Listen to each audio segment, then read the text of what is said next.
সবুজে ঘেরা এক সুন্দর বনে থাকত এক দুষ্টু খরগোশ, নাম টুনি। টুনি সারাদিন দৌড়াত, খেলত আর সবাইকে দেখিয়ে বলতো, আমি বনের সবচেয়ে দ্রুত দৌড়বিদ।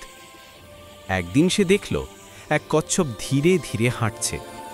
টুনি হেসে বলল, হেই কচ্ছপ ভাই, তুমি এত ধীরে হাঁটো কেন?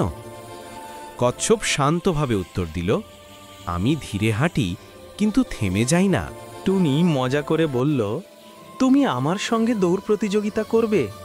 কচ্ছপ হাসল আর বলল, অবশ্যই, কাল সকালে মাঠে দেখা হবে। পরদিন সকালে পুরো বন জমে উঠল। বানর রেফারি বাঁশি বাজিয়ে বলল, 1, 2, 3, শুরু। টুনি তীরের মতো ছুটে গেল, আর কচ্ছপ ধীরে ধীরে এগিয়ে চলল। কিছু দূর গিয়ে টুনি পেছনে তাকিয়ে দেখল কচ্ছপ অনেক দূরে। সে হাসতে হাসতে বলল, এই দৌড় তো আমার পকেটেই। তারপর এক গাছের নিচে বসে একটু ঘুমিয়ে নিল।